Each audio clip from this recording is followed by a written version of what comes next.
What's up, family? Word of the day. Today's word is something that I just came across that I can totally relate to as far as my character, and I've never heard of it before. The word is aplomb. Aplomb. Let me hit the little pronounce button so that way you all can hear it. Aplomb. Aplomb. So aplomb, A-P-L-O-M-B. Aplomb. What does it mean? It's a noun.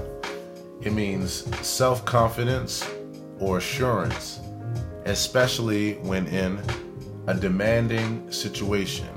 What's up, Berman? Thanks so much for watching, bro. Have you seen my latest video, man? It's called I'm Starting a Cult. Go watch it ASAP if you get a chance.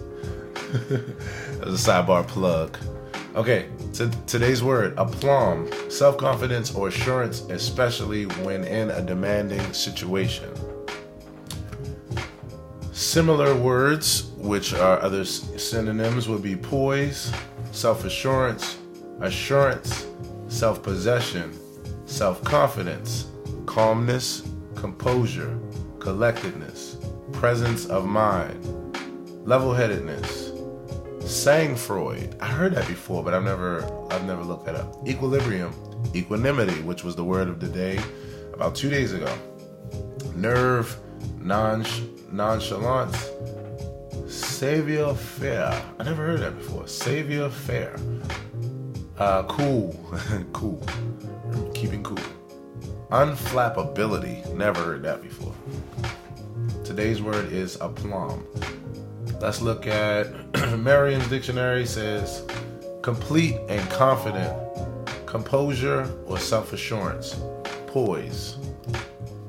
And dictionary.com says imperturbable. Imperturbable. I can't even pronounce that.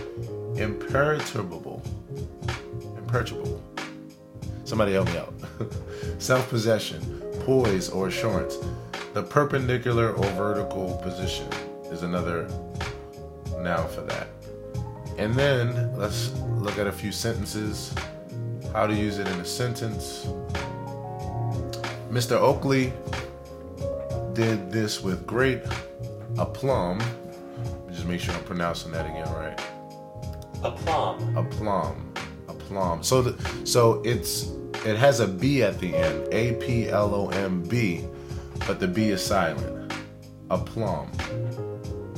Mr. Oakley did this with great aplomb and to loud applause. So he did that with great confidence or assurance.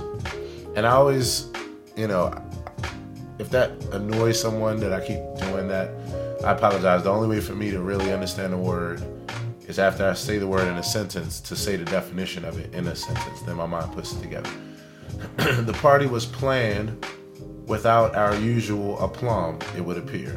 So without our usual confidence. The party was planned without our usual confidence and self-assurance. After the break, Ben from the Honey Shot appeared singing protest songs backed by his 12-string, playing with customary aplomb. So Ben was playing with confidence, singing his protest songs with his 12-string guitar. You ever seen a 12-string guitar? It's a pretty scary looking thing. Like, no joke.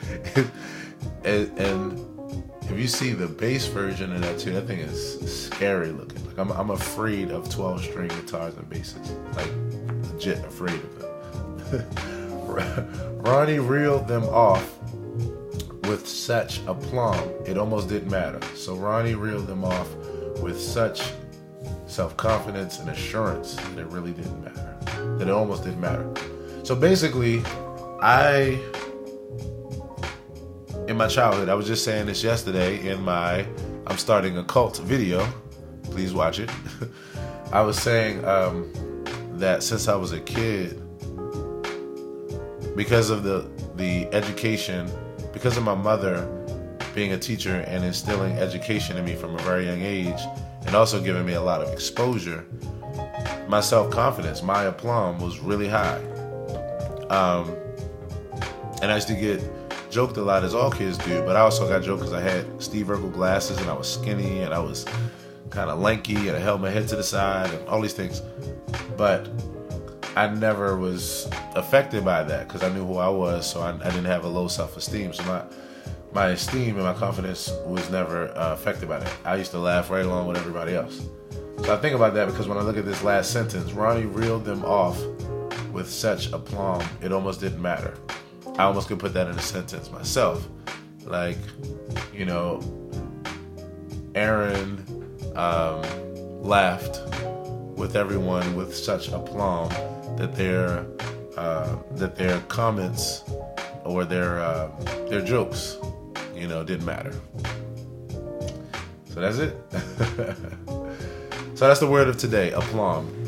And that's about it. The track you hear in the background is a track that is going to be on my Dilla Digging on Dilla EP.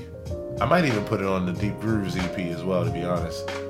And it's called Kamal. It's a remake of a composition that Jay Dilla did, and it's called Kamal. So I hope you're enjoying that. And let's see. Let me say thank you to everybody who's joining me. Hey Mo, this song is giving me Eric Roberson vibe. Yeah, I love it. I love it. So that's on my new project, Mo. It's not released yet, but it will be very shortly. So thanks for digging it, because I dig that you dig it. And thanks everybody who's watching this before and after, or who's listening on the podcast. And that's about it. If you all enjoy these expressions, you can help to support me to continue to make content like this by looking at the info that I put in the comment section. And that's it. As always, take care, be well, and know that 666 is not a bad number. Get over it and let's grow up. So those that's listening to this, you'll know that was from my post I put up about maybe 20 or 30 minutes ago or something like that. So that's where that reference is, and you know, laughing and joking about it. My whole expression is about getting us out of our fears and insecurities, right? So yeah, and I actually thought about, last thing I'll say before I go, and I think I'm gonna do this actually. When I wrote that, I was like, you know what? I'm gonna actually do a tune that's like a groove like this, where like that's the chorus. It's just 666 is not a bad number. Let's grow up and get over it. And literally, it's just to help us get out of these superstitions and these insecurities that, like, we just gotta grow up. That's just about it. That's all. So just playful. All right, y'all. Love you and be well.